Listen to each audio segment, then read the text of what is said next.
Olá pessoal, aqui é o professor Magno Luiz, nutricionista esportivo e profissional de educação física. Queria começar essa aula agradecendo a todos os envolvidos pelo congresso.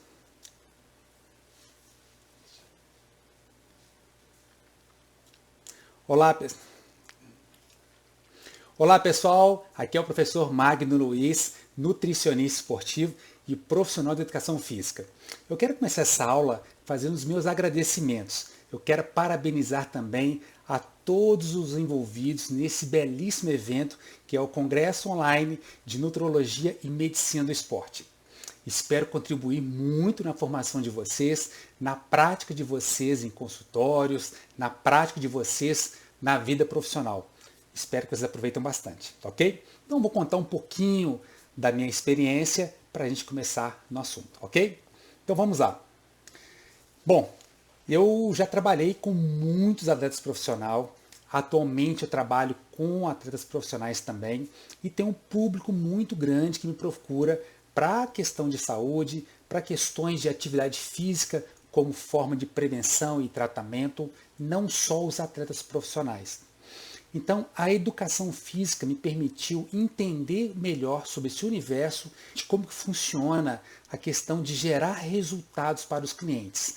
Tanto na questão de ganhar massa muscular, na redução de gordura corporal e também evolução no desempenho esportivo, de qualquer modalidade esportiva.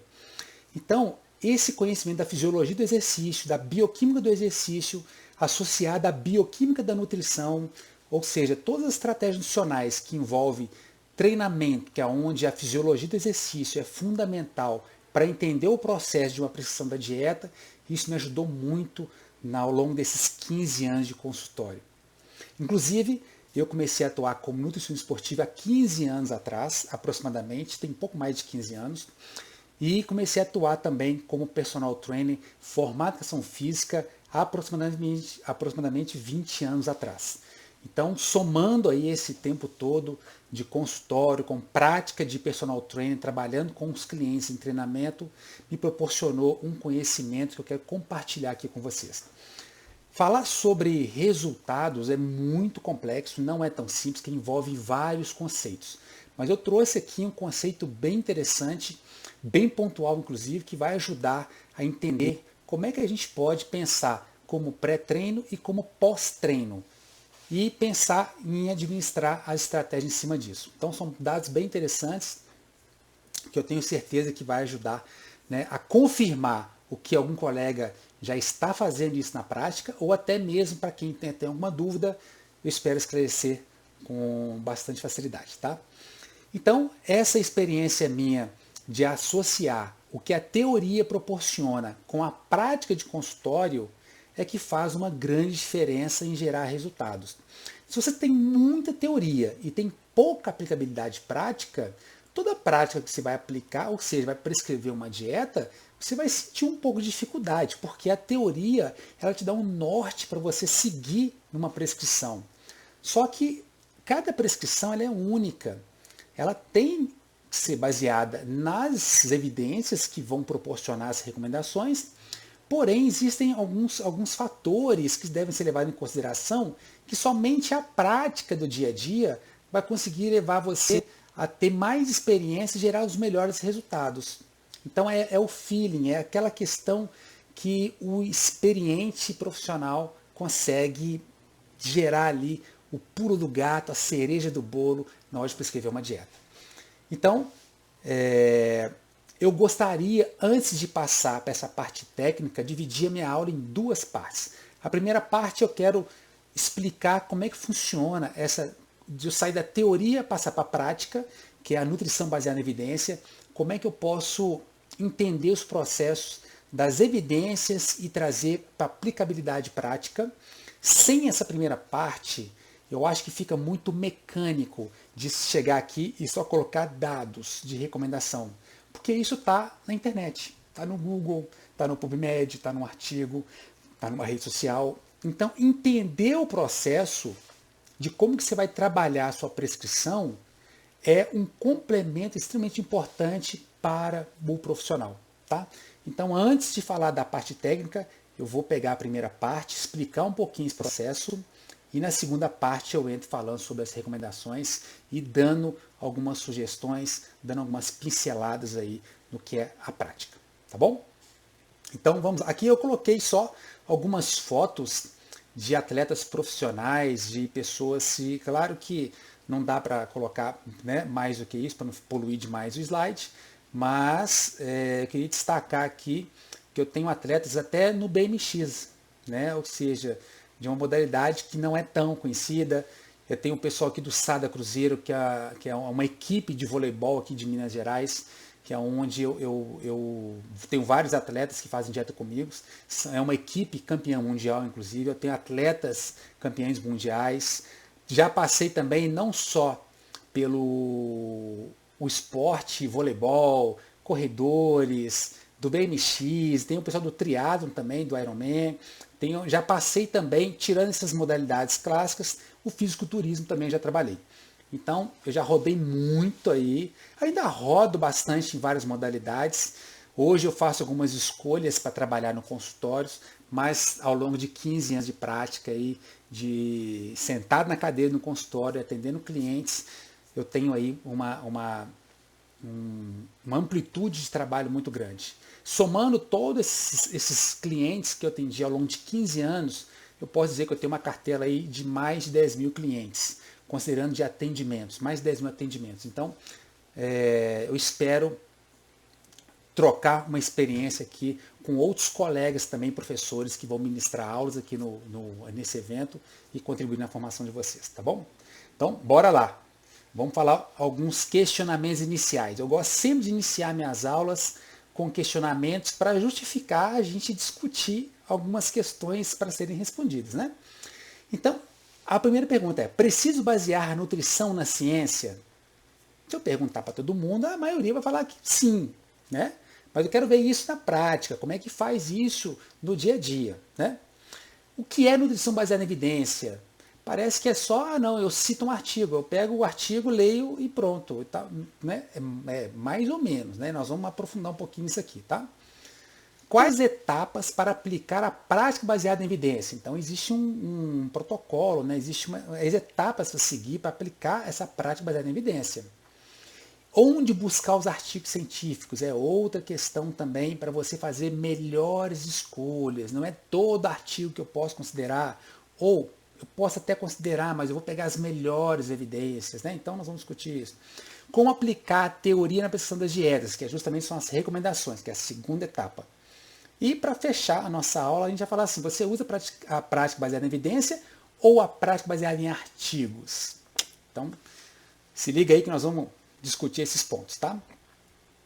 Então, é aquela famosa, né, aquele famoso pergunta, né? Preciso basear a nutrição na ciência? Ou seja, evidência para quê? A gente vê blogueiras dando sugestões de intervenções de dietas e treinos, a maioria tudo sem considerar evidência científica. Eu vejo colegas profissionais, independente se é da nutrição, se é da medicina, se é da fisioterapia, fazendo algumas práticas que às vezes não têm evidência científica comprovada, ou a evidência científica tem que ser confirmada, os estudos são promissores, mas ainda não tem um consenso da literatura ainda, e aí o profissional toma isso como verdade absoluta, não, e funciona, né? Então, e a educação física vai para o mesmo lado. Eu quero levantar uma questão antes de continuar, que a medicina e a fisioterapia encara as intervenções de uma maneira um pouco diferente do que a nutrição, do que a educação física. Então a medicina usa muita prática baseada em evidência. A fisioterapia também usa muita prática baseada em evidência, né? Agora, a nutrição usa menos, quando a gente observa isso nos eventos, quando tem oportunidade de conversar com os alunos. Então, é uma questão mais clínica que eu estou falando aqui, dessa visão minha. E a educação física também, tá? Por isso que é importante trabalhar evidência para quê? Aí a gente pensa assim: o meu cliente hipertrofia, o meu cliente emagrece e gosta das minhas dietas. Então a gente vai ver que o efeito dessa intervenção que a gente faz, ela é muito pequena. Eu vou te mostrar isso através de uma evidência científica, tá? Então, por isso que se eu prescrevo alguma intervenção, alguma dieta ou algum treino, o meu cliente tem resultado, então tá ótimo. Eu nem pesquisei na evidência, peguei uma estratégia, adaptei aqui do meu jeito aqui, coloquei lá e deu resultado. Então, por que eu vou precisar de evidência? Né? Então, já começa a primeira reflexão. E uma coisa interessante na prática de consultório, quando o cliente está lá com a gente, o que acontece? A gente superestima demais os benefícios da intervenção que vai ser proposta ali e subestimamos os danos. Né? O que isso é realmente na prática do consultório? Vou pegar aqui um exemplo. O benefício. O cliente ele chega para mim querendo ter um resultado de aumento de peso, de ganhar massa muscular. Então a gente vai falar que a intervenção que a gente vai colocar vai aumentar a massa muscular, vai gerar mais força, vai gerar potência na hora de treinamento, vai gerar resistência muscular localizada, que seja um atleta que pratica um esporte, tipo um jiu-jitsu, né? Então para ele é bom ter mais força, ter potência, ganhar uma massa muscular. Então a gente enfatiza muito esses benefícios e fala que, olha, a nossa estratégia alimentar ela vai aumentar suas chances de ganhar massa muscular, ou seja, todos os benefícios. A gente foca muito nisso. Mas não é muito discutido, ou às vezes passa batido na consulta, de explicar um dano daquela intervenção. Então, se eu colocar uma dieta cetogênica, que tira o carboidrato totalmente, uma dieta low carb, que reduz o carboidrato, uma dieta restritiva que seja, uma pessoa que quer emagrecer, eu vou falar dos benefícios, olha, essa dieta vai te fazer emagrecer, você vai ficar bonita, você vai perder tantos quilos em X semanas, é muito eficiente essa estratégia, então vamos fazer. Você está propondo para a cliente tá, né? Então você está mostrando os benefícios e os malefícios de uma intervenção. Vou dar alguns exemplos, tá? Alguns malefícios de uma dieta restritiva. Estou colocando como exemplo para ficar didático. Qual que é aí tem um dano físico.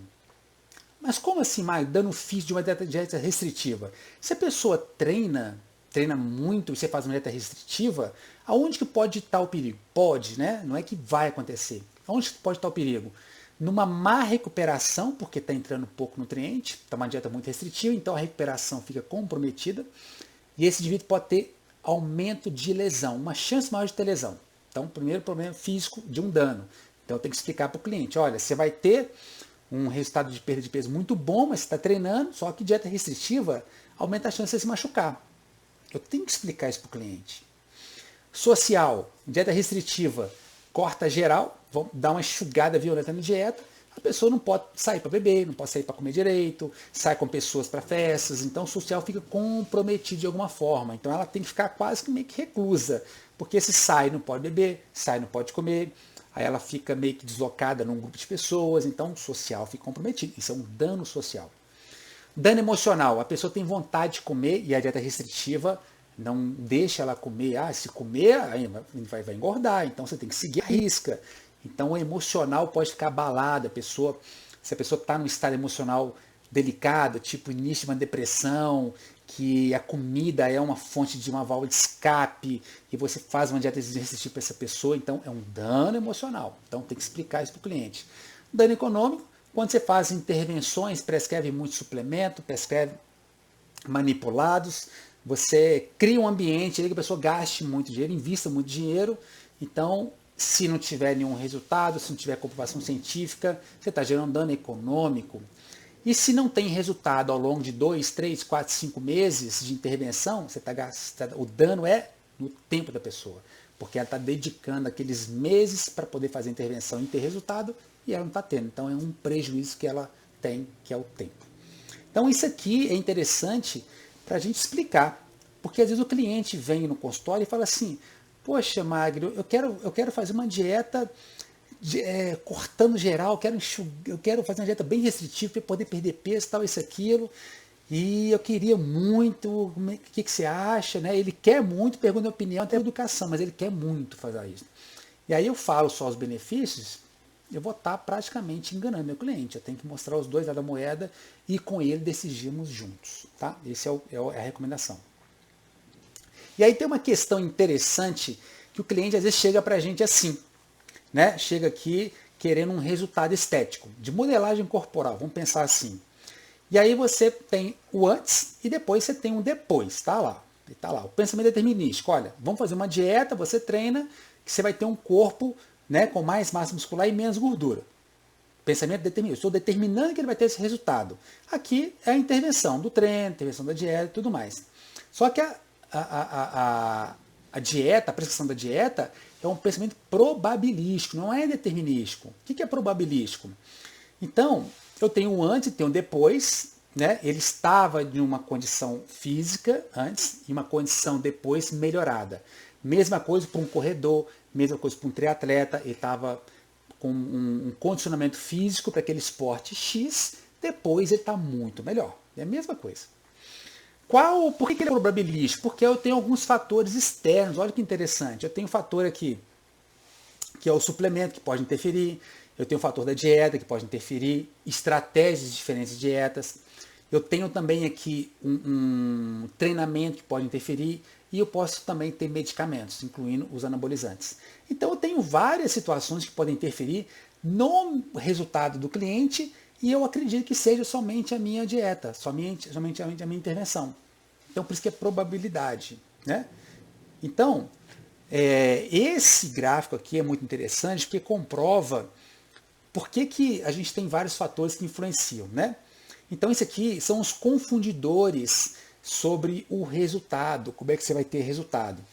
Então, aqui a gente tem a intervenção, que é o tratamento, né? Que é a prescrição da dieta, vamos falar assim mais claramente, que tem um efeito muito pequeno, olha lá, né? Tá lá em cima. E a gente tem outros fatores que influenciam até mais. O próprio efeito placebo tem um peso na influência até maior do que o tratamento, né? Para um cliente, para o resultado. E aí a gente tem a história natural do indivíduo. Então, se o indivíduo é um adolescente e ele, daqui a alguns anos, ele vira um adulto, ele está amadurecendo, então ele está aumentando a força muscular e tal. Então, naturalmente, ele está tendo resultado, até mesmo de ganho de massa muscular, porque o pico de massa muscular, por exemplo, no indivíduo, praticamente aí aos 25 anos, 27 anos, né? Que é como se fosse uma pirâmide, né? O pico está nessa faixa aí aproximadamente. Se a gente em questão de treinabilidade em performance em algum esporte, à medida que ele vai tendo experiência, anos de experiência e vai envelhecendo, né, adolescência para a fase adulta, ele começa a ter resultado pela história natural. Então vamos lá, vamos entender aqui. Aí tem a regressão à média, que é outro fator que influencia. Então sofreu uma intervenção. Quando ele voltou, parou de ter intervenção, parou com o treino, parou com a dieta. O que aconteceu? Ele voltou ao resultado anterior. Então ele regrediu ao que estava antes. Tem o Rotterdam Effect, que é o paciente bonzinho. Quando você pergunta se o paciente está fazendo a dieta direito, está treinando direitinho, ele fala que está, mas não está. Então ele quer mostrar, ele está mascarando alguma situação. O efeito placebo e tem o efeito tratamento, então que é menor. Por isso que a gente tem que tomar cuidado de falar que o cliente, essa dieta bala demais, que o meu cliente fez e teve um resultado muito top. Então, tomar cuidado com essa fala. E aí, pensamento sobre eficácia lá. Ok, Magno, mas eu vejo meus clientes tendo resultado. Então, você está vendo o cliente ter resultado. E aí vem lá a questão. A experiência prática não consegue quantificar o que estamos vendo. Né? Aí tem um viés de confirmação. A tendência em buscar, interpretar ou priorizar informações que confirmam nossas crenças ou hipóteses. Então, eu estou vendo resultado, então eu busco justificativas para comprovar que aquele resultado ali foi da minha intervenção. Então tem que tomar bastante cuidado com isso, tá? Ok, de novo. Meus clientes pedem, é aquele famoso cliente que chega lá, olha, eu queria fazer muito uma dieta low carb, há 5 anos atrás eu fiz uma dieta low carb, eu tive um ótimo resultado, eu queria fazer ela de novo.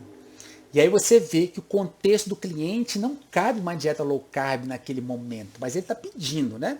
E aí o que acontece? Nós temos um sistema que é onde muitos profissionais acabam baseando na prática do fazer.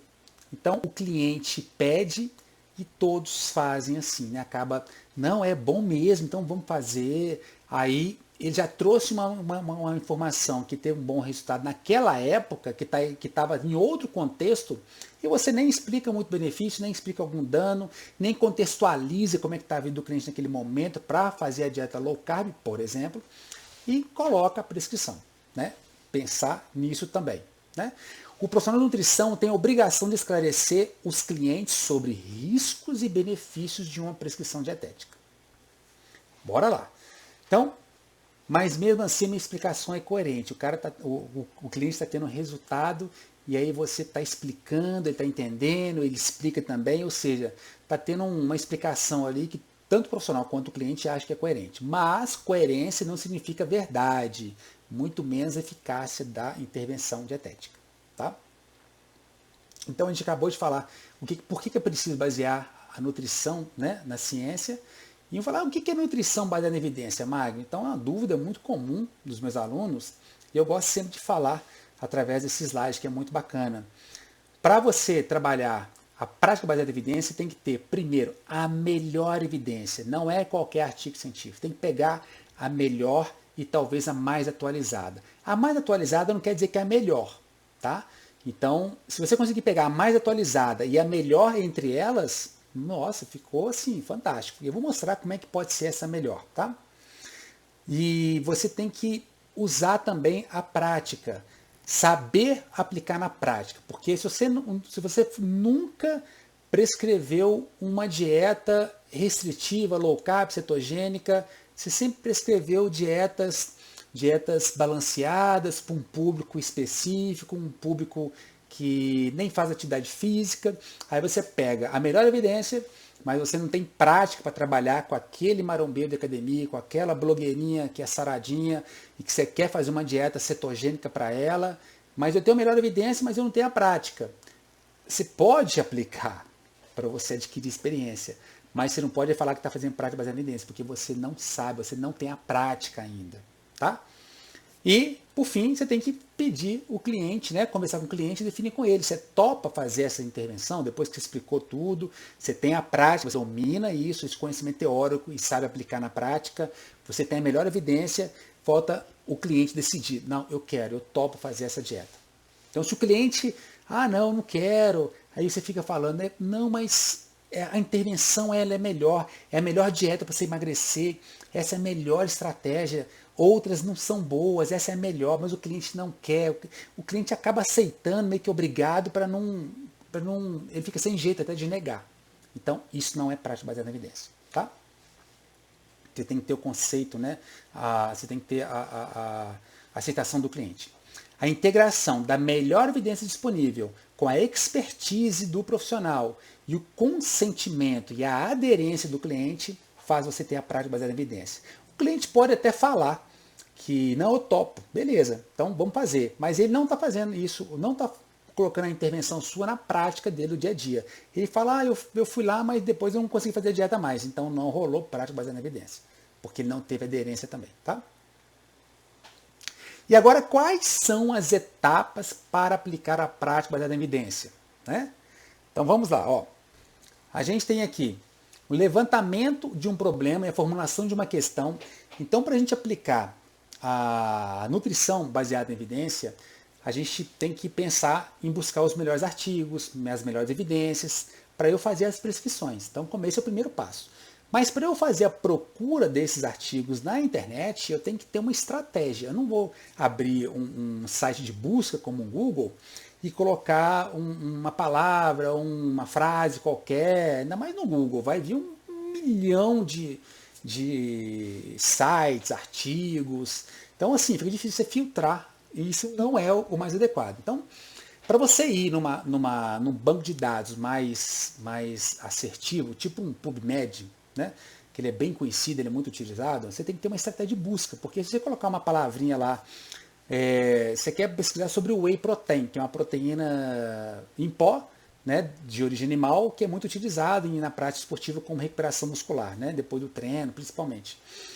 Aí você quer saber mais sobre o whey protein, ou quer saber sobre o whey, se é melhor do que comer uma carne ou não, se deve tomar whey, qual a quantidade, a prescrição de, né?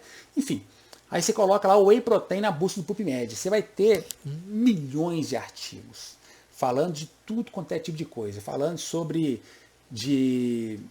desde zootecnia, de como é que o whey processado num laboratório, até o atleta, até pessoas que são doentes, que usam whey protein para tratar uma doença. Então vai vir muito diversificado, você tem que saber filtrar isso. E a melhor opção é fazer uma pergunta.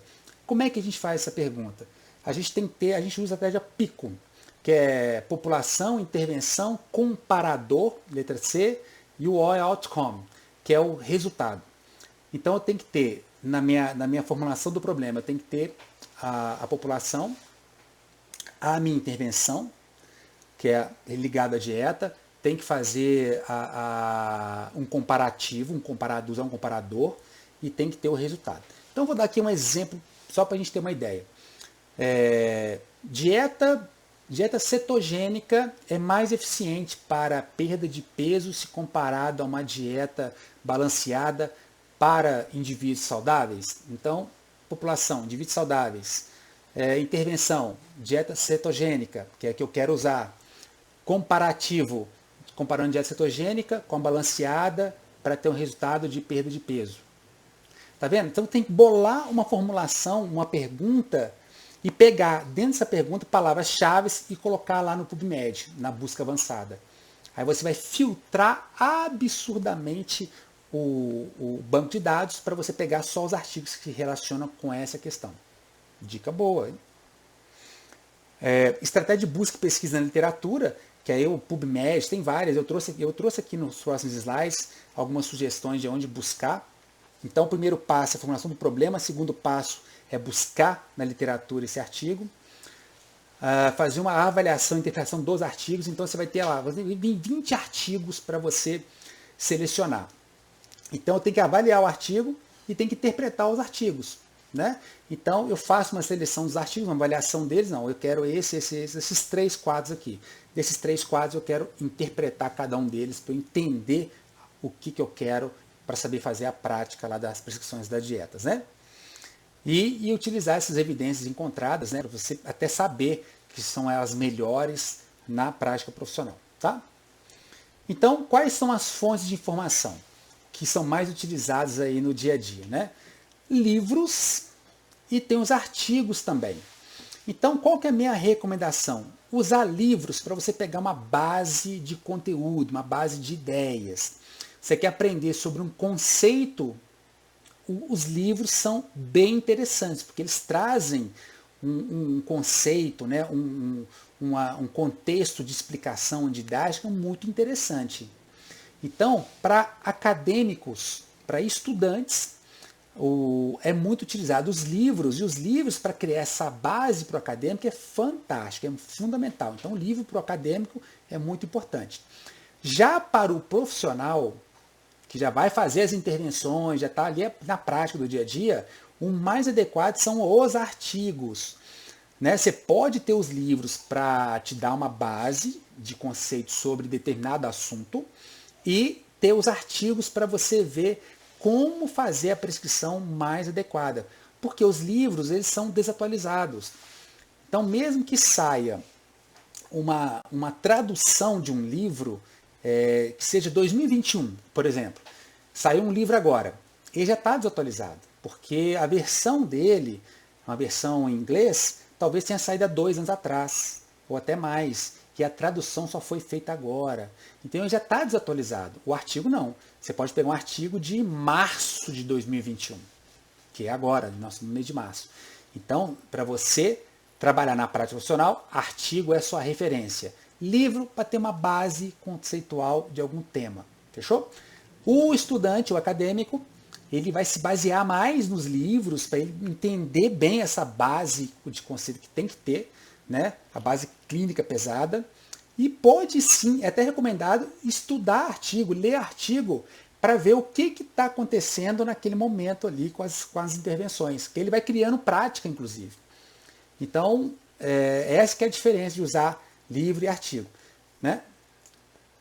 E aí você tem dentro dos artigos, das evidências, né, a pirâmide da evidência. Essa pirâmide aqui é fantástica. Então vamos lá. Eu trouxe aqui da base até a ponta da pirâmide. Então, nível de evidência científica, olha só. Então, a ponta da pirâmide é a melhor delas, é a evidência máxima, é a top. A base é a evidência inferior, né, a pior evidência, tá? E vai assim nesse nível. Eu trouxe aqui um destaque na opinião do expert. O que é a opinião do expert? Olha aonde essa opinião do expert está na base da pirâmide da evidência. Está lá embaixo. O que é a opinião do expert? É quando um profissional vai para a internet e cita conceitos, cita sobre intervenções, fala que a intervenção é melhor, fala que é isso, fala que é aquilo. É a opinião dele. Você tem duas situações. Você pode acreditar nele e seguir o que ele falou, implementar o que ele falou, ou falar assim, olha, eu vou pesquisar sobre esse assunto e vou ver o que as melhores evidências falam sobre isso. Se você aceita o que aquele profissional fala, e você toma que aquilo ali, poxa, legal, ele falou isso, então eu vou aplicar isso na minha prática lá com o meu cliente. A evidência é baixíssima. Baixíssima. Então você tem que tomar cuidado com isso. O ideal seria, se você tem dúvida, está aprendendo sobre um conceito, escutou o profissional falar aquilo ali, se ele citar a referência, e você pegar aquela referência, ele está citando a referência, essa referência que ele citou é boa, bacana, então ele falou uma coisa que é muito interessante. Agora, se ele não cita evidência nenhuma, e o assunto é polêmico, então assim, é um grande problema, porque o que vai acontecer? O assunto é polêmico.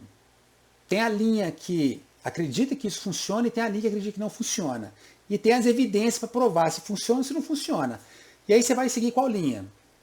Qual linha? Ele pode estar falando a linha que funciona, o outro fala que não funciona.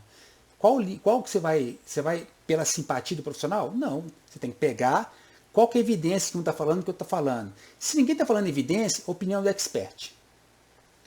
Então, tem que se basear nessa conduta para você não ficar refém de que muitos falam por aí. Tem muita gente boa falando coisas importantes na internet, passando informação de credibilidade, informação top, mas tem muito profissional desatualizado, profissional que tem viés de confirmação, fala o que ele acha que é bom e quer disseminar essa informação e não passa nenhuma evidência e aí ele quer só disseminar a informação dele. Tá? Então, tomar cuidado com isso. Aí você tem lá os estudos randomizados, que está lá no topo da pirâmide, olha que legal. E tem a revisão sistemática com meta-análise. Então, se eu quero usar uma intervenção com o meu cliente, o que eu faço? Eu vou buscar esse conceito na internet, lá no PubMed, por exemplo, né? E ver se eu tenho uma revisão sistemática com meta-análise sobre aquele tema. Se eu achar, pego uma mais recente, né, no mínimo 5 anos para trás, tá?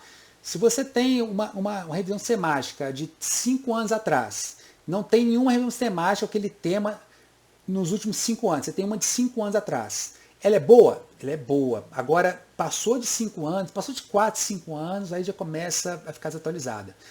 Então, mas busca essa revisão sistemática a mais atual possível, daquele ano, que é para você pegar o mais top de conteúdo.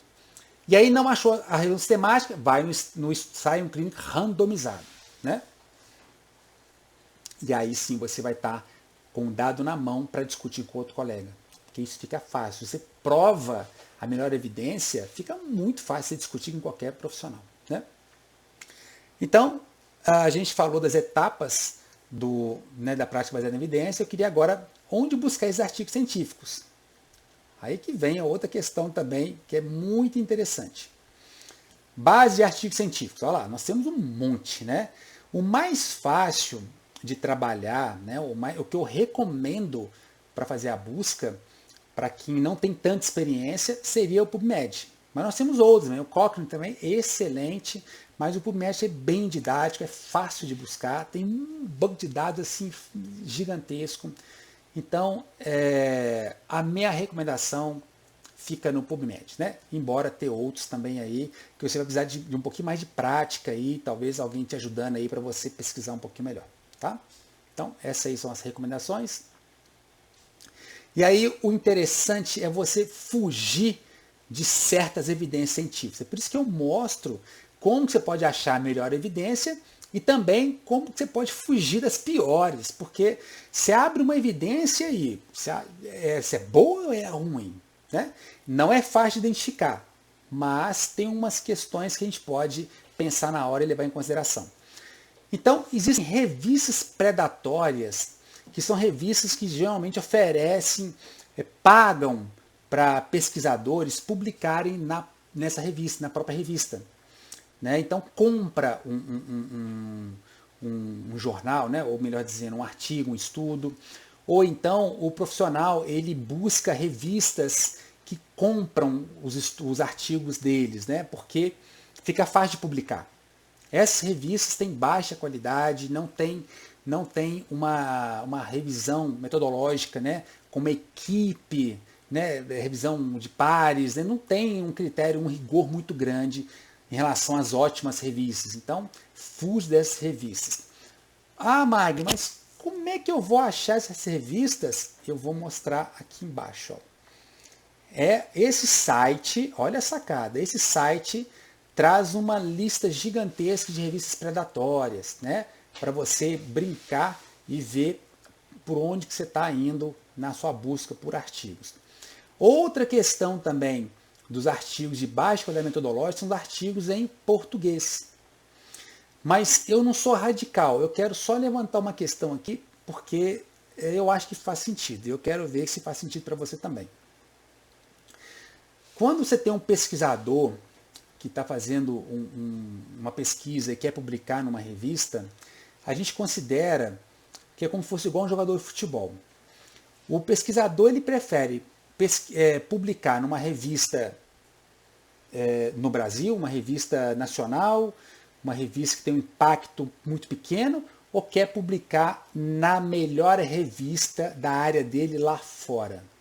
Aquela revista que é a referência na área dele. Você quer publicar em qual? Qualquer pesquisador você perguntar, ele vai falar que quer na melhor. Só que na melhor é muito difícil, é igual de futebol. Perguntar para um jogador de futebol, jogador profissional, pega aí o time da Série A, que é os melhores times, né? O time da elite.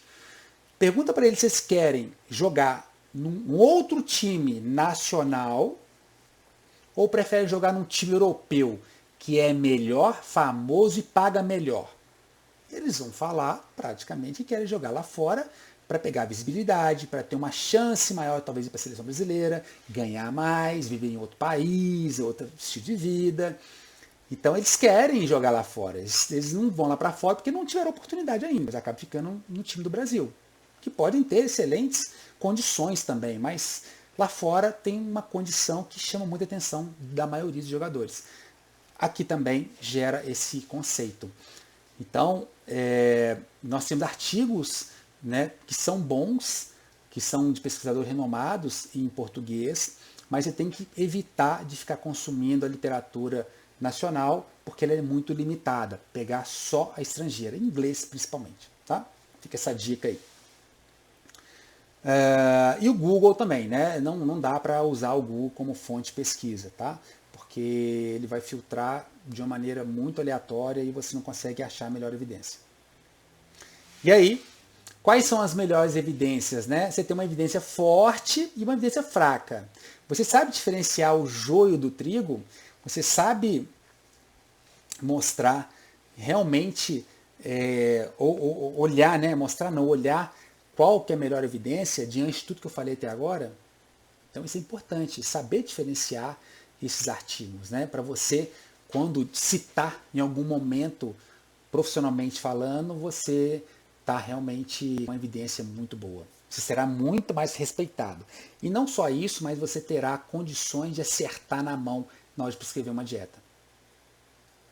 Então, lembra, né, sobre a questão do probabilístico, que você tem lá o antes, né, que está aqui, depois ele está assim, que você tem várias intervenções aqui, né, você tem a própria genética do cliente, você tem aqui os suplementos, dieta, treino, medicamentos.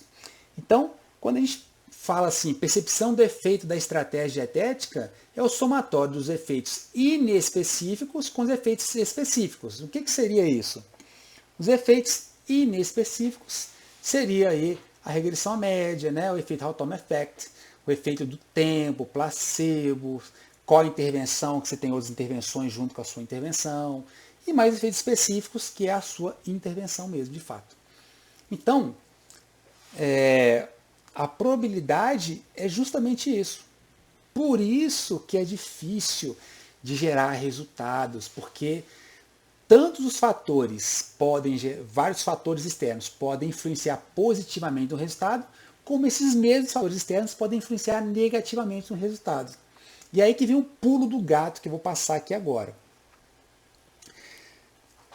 Quando a gente vai atender um cliente em um consultório, a gente tem que pegar o cliente, olhar para ele e ver que que são muitos fatores que podem influenciar no resultado. Você tem que estar com isso em mente. Então, começar a investigar a vida do cliente e perceber quais os fatores que estão presentes naquele momento, na vida dele, que vão interferir no seu trabalho naquele momento, é extremamente importante e isso faz uma diferença enorme. Porque isso faz com que ele tenha um engajamento na dieta e que ele consiga adequar a rotina dele à sua prescrição. Né? Por quê? Porque você entrou nos fatores externos e fez uma análise e viu esse fator aqui, fator social, está influenciando demais na vida do meu cliente, então tem que trabalhar o fator social. Então eu vou lá no fator social do meu cliente e trabalho com ele para ver se há melhoria. Tem esse outro fator aqui que está interferindo, que ele não está treinando, ele está treinando mais ou menos. Então um fator que pode estar influenciando ali, sim, então eu tenho que conversar com ele sobre o fator do treinamento. Olha, se você não treinar nessas condições mínimas, não precisa nem entender muito de treinamento, você não vai ter o resultado de ganho de massa muscular, você não vai ter o resultado de melhora de performance nesse esporte, corrida, pedal, né? Enfim. Então, saia do mundo da nutrição exclusiva, que é falar de alimento, isso, aquilo, e vai nos fatores que envolvem o seu cliente e trabalhe esses fatores também, além da sua melhor prescrição para ele. Isso faz muita, muita, muita diferença. Tem profissionais que vai mais direto ao ponto. Não conversa com o cliente, mas o cliente menciona algumas questões do dia a dia, da rotina dele, aí o profissional passa rapidamente sobre um ponto ou outro, quando passa, e não aprofunda em questões que vão influenciar, e aí o engajamento não acontece, o resultado também não acontece. Tá? Então uma dica aí, somando essa teoria à prática. E aí, agora, como aplicar a teoria na prescrição das dietas? Olha só que interessante, né? A gente vai trazer aqui agora as recomendações, né? Para a gente entender como é que a gente pode pensar nas refeições pré-treino e pós-treino. Refeições pré-treinos, ela tem um conceito um pouco mais amplo, né? Tem questões aqui para a gente trabalhar na questão do pré-treino, mas o pré-treino, ele não é somente o pouco tempo antes ou horas antes da atividade física, porque você tem um consumo de energia diário e essa energia vai ser reposta, vai ser ofertada na forma de glicogênio muscular, hepático. Então você tem que ter uma construção diária com as recomendações principalmente de carboidratos, né, para gerar essa energia para o cliente que pratica qualquer esporte ou até mesmo a musculação numa academia, ou esporte crossfit, né? Um esporte aeróbico, corrida, e um esporte de força, que é crossfit, musculação. Então esse conceito aqui, inicialmente, vai ser para qualquer modalidade. É um conceito que vai justamente, se o indivíduo tiver com aporte de nutrientes ao longo do dia, ele consegue ter nutrientes adequados em quantidades suficientes para fazer um bom treino. Primeiro conceito. Então, quando a gente pega aqui atividades leves, né? Qual é a necessidade diária, né, para recuperação aqui, para atividades leves? Então, atividades que têm uma baixa intensidade, né? Um trote, uma corridinha bem de leve, um pedal mais recreativo, Então são atividades leves, você está movimentando o corpo ali, uma caminhada forçada, então nada, uma natação, né, sem forçar muito, tendo umas paradas, faz isso aí com um tempo mais prolongado, mas nada muito intenso. Então a recomendação abaixo de carboidrato por dia seria aqui de 3 a 5 gramas, tá? Por quilo de peso corporal. Aqui não está falando se é homem ou se é mulher. Então, a necessidade de 3 a 5 gramas vai variar de acordo com a pessoa que está na sua frente. Se é homem ou se é mulher, qual que é a experiência de vida dessa pessoa. Então, você tem que fazer uma escolha, mas a sugestão dentro dessa faixa.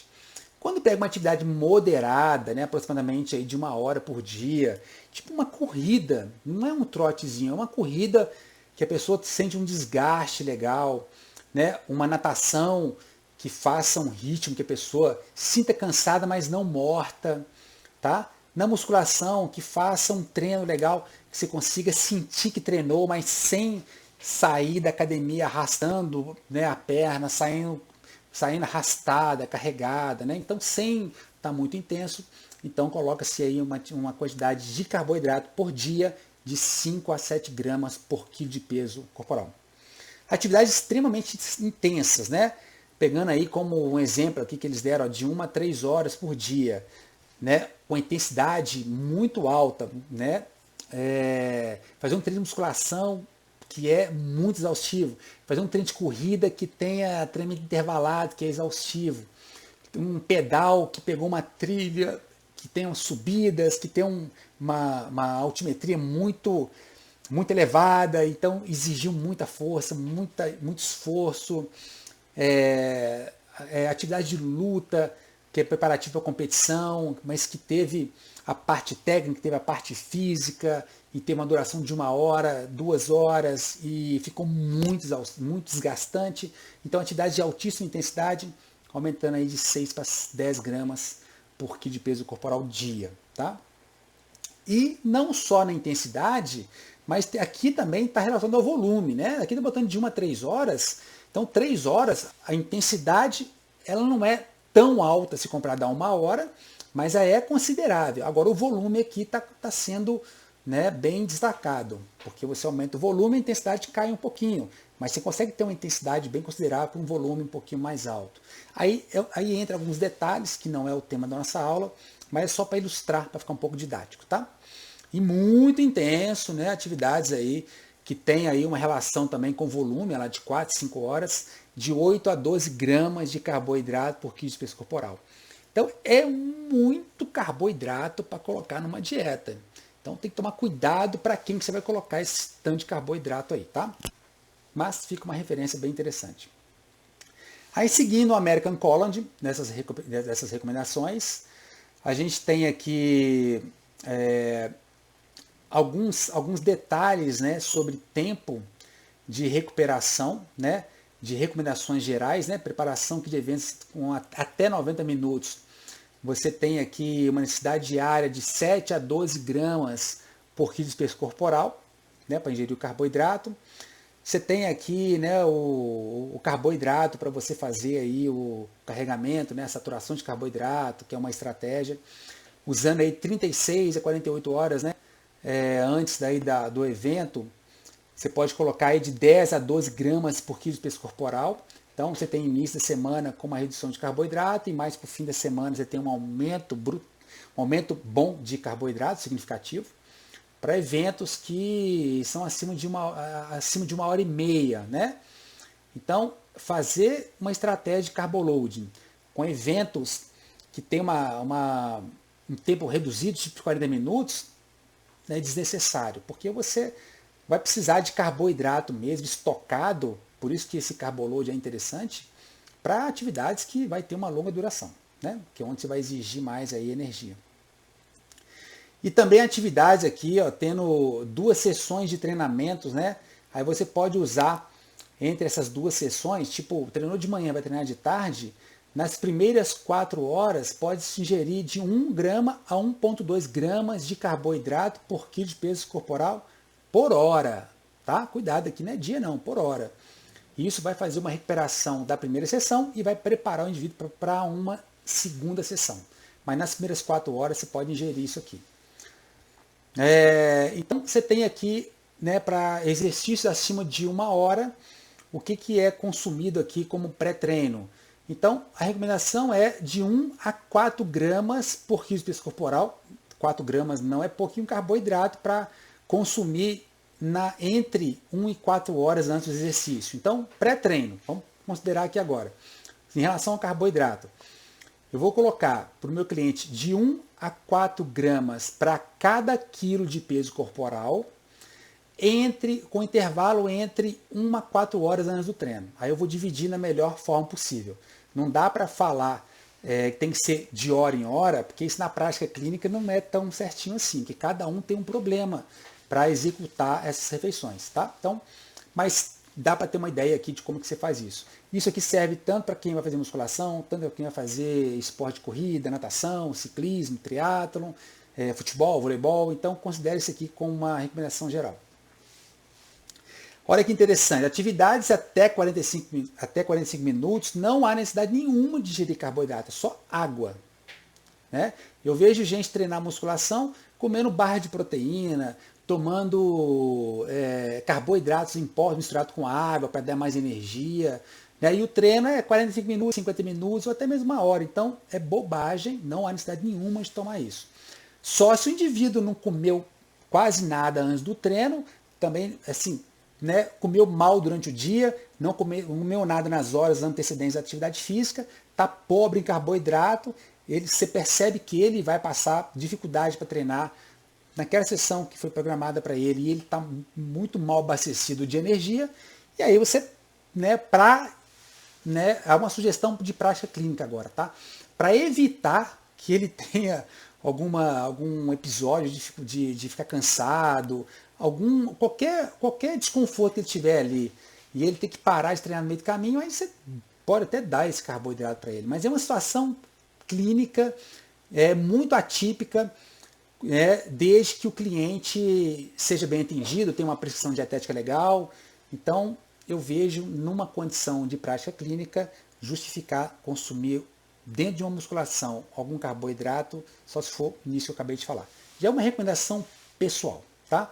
Baseado, óbvio, num contexto de literatura. Porque se eu estou consumindo carboidrato adequadamente junto com outros nutrientes ao longo do dia, eu vou ter um aporte de nutrientes para treinar e fazer um bom treino. Se eu não tenho esse aporte de nutrientes ao longo do dia, eu já vou ter uma deficiência de nutrientes, eu vou ter a minha demanda da minha gliconeogênese para manter ali, né, pelo menos o mínimo, mas na hora de fazer um bom treino, pode ser que eu não consiga render tanto. Então eu vou usar isso. Mas são casos para remendar. É como se fosse remendo, tá? Não é uma estratégia para ser usada. É para remendar um problema. Então a gente tem aqui, com duração entre 45 a 1h15, mais ou menos. Então aqui fala para colocar pequenas porções de carboidrato. Coisa bem simples, né? Então, o que faz sentido mesmo é, depois de 1 hora até 2h30 aproximadamente, usar entre 30 a 60 gramas de carboidrato. É 1 grama por minuto praticamente, tá? A média, né? Por hora. Tá? Então, consumir aqui o carboidrato após 1 hora, na segunda hora, então você vai usando essa referência aqui. E para atividades, né, de longa duração, tipo ultramaratona, essas coisas, né? A própria maratona, mas passou de 3 horas, então é consumir mais carboidrato por hora. Tomar cuidado, porque aí a gente pode ter um cliente que está consumindo uma dieta que ele quer emagrecer um pouco, mas ele quer fazer uma prova de corrida, uma maratona, mas ele está um pouquinho acima do peso. Ele não conseguiu tirar o peso todo durante os treinamentos. Aí chegou na prova, né, para fazer um pouquinho acima do peso, o que é normal, inclusive. Aí, se você dá 90 gramas para ele por hora, você pode dar para ele um pouco menos, né? Para ele ter energia para fazer e aquele gasto energético daquela prova ainda entrar como uma estratégia até para ele continuar dentro de um processo de reduzir a gordura. Ele não vai ter um prejuízo enorme se ele comer um pouco menos, até mesmo porque isso aqui é muito geral. Então, eu tenho mulheres, tenho homens, então eu posso, uma mulher que tem dificuldade para emagrecer, ou até mesmo por questões fisiológicas ou questões comportamentais, eu posso trabalhar com um pouco menor aqui. Tá? Então, é uma referência, mas você tem que saber adaptar essa referência e sentir como é que o cliente dá um feedback. Tá? Mas eu estou usando essa referência aqui, porque algumas quantidades recomendadas para alguns indivíduos, para algumas clientes, pode ser muito. Então, você tem que adequar isso aí. Tá? E a gente tem também uma recomendação aqui com uma outra referência. Dependendo do tipo de treinamento, força ou aeróbico, isso pode ter algumas variações, né? Então, para treinamento de força, por exemplo, a recomendação, né, média aí para você atender a demanda energética fica entre 5 e 6 gramas por quilo de peso corporal dia. E atletas que têm 90 minutos de aeróbio, né, 1h30, com intensidade moderada, caminhando para uma alta, consumir de 8 a 10 gramas por quilo de peso corporal dia. Então, isso aqui é uma outra referência que também é interessante, tá? E o carboidrato no pós-treino, aqui trabalha com 30 minutos, até 30 minutos, você vai consumir 1,5 gramas por quilo de peso, de preferência de alto índice glicêmico, para ter uma absorção mais rápida. E se for trabalhar com um valor menor do que 1,5 gramas por cada quilo de peso corporal, tipo, quer trabalhar com a minha cliente 0,5 gramas, está faltando um G aqui inclusive, tá? Por quilo de peso corporal. Posso trabalhar? Posso, desde que eu aumente um outro horário, para compensar. Desde que eu tenha definido qual a quantidade de carboidrato diária que eu quero trabalhar. Então você tem que decidir o total diário para depois você fazer o pré e o pós. Tá? Lembrando que o pré eu acabei de falar, naquelas 4 horas antecede o treino, e agora estou citando aqui do pós. E também tem uma outra recomendação também interessante, que é para condicionamento físico em geral, sem foco em desempenho, você pode usar aí no dia 45 a 55% dos carboidratos, o que vai dar de 3 a 5 gramas por quilo de peso dia.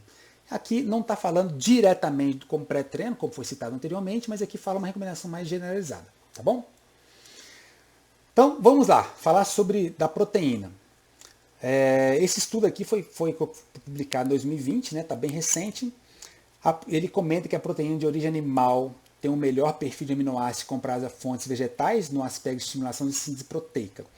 Saiu uma meta-análise esse ano falando sobre a questão dos resultados, uma revisão, né, inclusive, que os resultados, se comparado com veganos e onívoros são pessoas que têm uma dieta mista, né, tem ingredientes vegetais e de origem animal também, nas proteínas principalmente, que o resultado tiveram poucas diferenças, né? Os resultados foram otimizados, tá? Mas esses estudos aqui são interessantes, são bem recentes, tá? É só para levantar uma observação aqui. Após o treino, pode variar entre 20 e 40 gramas de proteína e 20 gramas de proteína de alta qualidade já são suficientes. Aí tem uma diferença também, se o indivíduo treina musculação ou se ele treina atividades aeróbias, né, como atividade principal.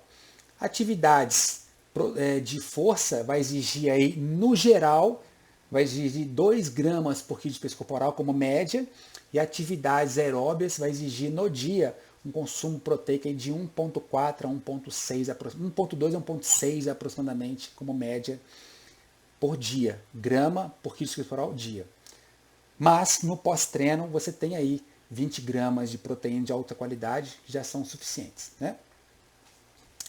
Tem uma meta-análise que é bem interessante, que eu trouxe aqui de 2021, que mostra que como é que influencia na recuperação do glicogênio muscular pós-treino. Né? O que é melhor? Né? Olha lá. Investigar o efeito de consumir carboidrato com ou sem proteína na taxa de ressíntese de glicogênio muscular é um intervalo menor que 8 horas. Né? Então aqui o que foi feito? Ó, primeira parte do método, usar um carboidrato comparado com controle, que é um placebo, não teve carboidrato. E a segunda parte do estudo, né, que foram feitos vários estudos, né, um compilado de vários estudos, analisaram o segundo, né, o carboidrato comparado com o carboidrato mais proteína. Então, foi feito um apanhado aí de vários estudos, muitos estudos, Então, na primeira parte, eles compararam estudos que tiveram intervenção de carboidrato consumido no pós-treino e pegaram estudos que tiveram a não participação de carboidrato, então eles pegaram esses estudos como controle, para comparar com os estudos que tiveram presença de carboidrato, né? E que a quantidade de carboidrato nesses estudos teve uma variação de 0,5 a 1,5 grama por quilo de peso corporal. A média ficou entre 1,02. Então, vários estudos, alguns estudos considerados como pós-treino, carboidrato apenas com água, 0,5 grama por quilo de peso corporal, e outros estudos tiveram 1 grama, 0,7, 0,8, 1,2, até chegar em 1,5. Então, essa foi a média. E o controle, só água. E a média de recuperação para a turma que, né, os estudos que tiveram aqui a intervenção com carboidrato foi quase 3 horas. Ou seja, depois que treinou, né, tá até aqui mostrando, ó, teve o treino e aí teve aquele treino até 8 horas para as intervenções. Então, considerando o carboidrato com o controle, os estudos que ficaram como grupo controle, tiveram um tempo aqui de intervenção. Acabou de treinar, consumir 1 hora de carboidrato e tiveram estudos que foram consumir lá para 5 horas de carboidrato, ou seja, ficaram 5 horas sem comer. E aí, como é que eles mediram isso? Após 30 minutos do treinamento, fizeram a biópsia para ver como é que está a questão do glicogênio, e após 8 horas, tiveram 2 intervenções. E entre essas 2 intervenções tiveram, ou melhor dizendo, entre essas duas coletas de material, tiveram as 2 intervenções. A segunda parte, que foi comparado aqui, a média de carboidrato, quando foi carboidrato puro, comparado com carboidrato somado com proteína, teve uma pequena diferença na quantidade. Ó, média de carboidrato, 0,95 gramas por quilo de peso corporal, que teve uma faixa entre 0,6 a 1,6 grama por quilo de peso. E quando teve o carboidrato com a proteína, mudou como média 0,36, variando aí entre 0,5 a 1,2. A média de proteína ficou em 0,27. Se eu pegar esse 0,27 e multiplicar por um indivíduo padrão médio, 70 quilos, vai dar quase 20 gramas de proteína naquele momento de intervenção.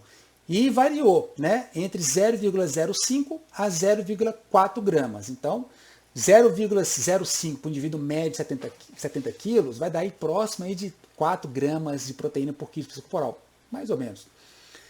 0,4 gramas para cada quilo de peso vai dar em torno aí de quase 30. Então, tiveram uma faixa aí, tá? A média ficou nisso aqui. Então, vamos ver os resultados. Comparado carboidrato com o controle, que não teve carboidrato, então, o aumento da síntese de glicogênio como recuperação foi favorável aos estudos que tiveram a presença de carboidrato. Ó.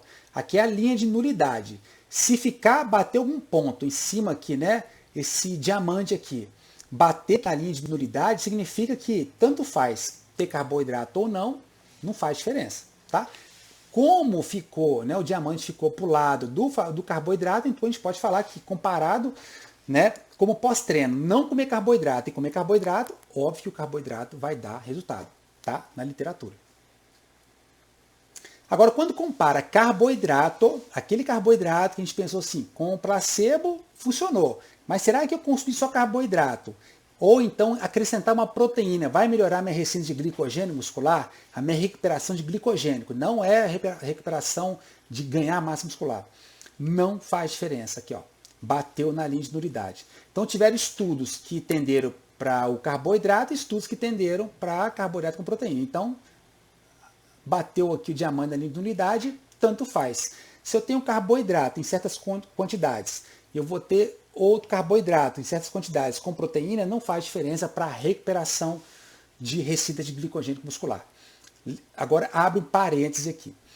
Para síntese proteica, para ganho de massa muscular, tem que ter a proteína no pós-treino.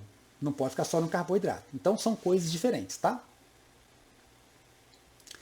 Então, essa outra referência que traz, que é exercício realizado em jejum, né? Mais ou menos aí, ó, quando acorda de manhã cedo, vou treinar. e eu tenho aí mais que 3 horas, eu vou treinar de noite, mas eu comi mais que 3 horas atrás, a proteína deve ser consumida até 30 minutos como pós-treino. Né? Se eu estou bem alimentado, pré-treino, né? Se eu comi aí carboidrato 1 hora antes do treino, meia hora antes do treino, após a refeição, essa proteína pode ficar até 2 horas como pós-treino. Porque eu comi proteína, eu comi uma refeição antes do treino. Então pode ter um intervalo maior como pós-treino. Né? Não existe mais aquela janela anabólica que tem que ser imediatamente após o treino. Né? Essa janela anabólica ela é praticamente extensa, né? Constante. Tá? Então essa é uma dica bem bacana aí. Bom, agora a pergunta é, você usa a prática baseada em evidência ou a prática baseada em artigos? Né? Fica essa dúvida aí para a gente analisar. E qual que é a vantagem de você pegar todo esse conceito que eu coloquei aqui e aplicar na sua prática? Você vai ter uma formação, né, de um profissional mais crítico, você será mais crítico para fazer as prescrições, integrar as melhores evidências à sua prática profissional, prescrição de dietas mais seguras, porque você vai estar respaldando as evidências e que gerem mais resultados. Você será visto como um expert, então isso é muito importante, tanto pelo cliente quanto pelos colegas. E maior captação e fidelização de clientes. Então, se você trabalha com evidências e mostra para o cliente que você trabalha com evidências, você pode ter maior captação de novos clientes pelo seu cliente e o seu cliente fala assim, nossa, ele está bem atualizado, esse profissional ele é muito bom. Então, isso aí são as vantagens, algumas delas, né, para trabalhar com nutrição baseada em evidência. Então, eu queria aqui finalizar deixando os meus contatos. Eu tenho aqui um grupo que é uma plataforma de estudos no Telegram, que é onde eu falo sobre hipertrofia e definição muscular. Ele tá no próprio Telegram, né? Tem um Instagram. Esse Instagram meu, ele é novo na sala do Nutri. Eu tenho um Instagram, que é onde eu tenho publicado bastante coisa, mas eu vou começar a migrar para esse novo perfil, que é a sala do Nutri. Então, você, colega da nutrição, você da medicina, né? Entra nesse canal aqui do Instagram, comece a me seguir, ative as notificações, faça os seus comentários nos posts, então vai ter muita coisa legal lá, tá? E nos stories também. Né? O meu canal do YouTube, Magno Luiz de Miranda, e uma lista VIP que eu tenho no WhatsApp, que é esse número aqui, ó. Então esse WhatsApp aqui, você pode me contactar e entrar na lista VIP para receber os artigos que eu coloco nas postagens dos Instagrams, tá? Então, para você achar o meu canal do Telegram mais facilmente, eu sugiro você entrar no perfil da Sala do Nutri, que lá vai ter um link. Você clica no link e vai abrir uma janelinha com algumas opções. Lá está a plataforma de estudos. Lá também vai estar a lista VIP. Então, tudo que você precisa saber de aonde que eu estou, que vou gerar conteúdos para você, está nesse link lá na minha bio do Instagram. Tá? E se você quiser mandar uma mensagem diretamente para mim, esse telefone aqui é meu, que é o WhatsApp, é só o WhatsApp, ele não é de ligação, é só para o WhatsApp. Eu te respondo e tiro qualquer dúvida sua, tá? Vai ser um prazer. E obrigado, eu espero ter atendido as expectativas. É um prazer estar aqui falando com meus colegas de profissão, os colegas médicos. E eu trabalho numa clínica muito grande, que eu tenho uma equipe multidisciplinar enorme. Então, eu reconheço o trabalho de cada setor dentro da medicina, dentro de outras áreas de saúde. Então, isso me deixa com uma gratificação muito grande por estar aqui. Espero que vocês tenham sucesso na profissão e qualquer dúvida, meu contato já foi passado e desejo sucesso a todos, tá? Obrigado mais uma vez. Valeu!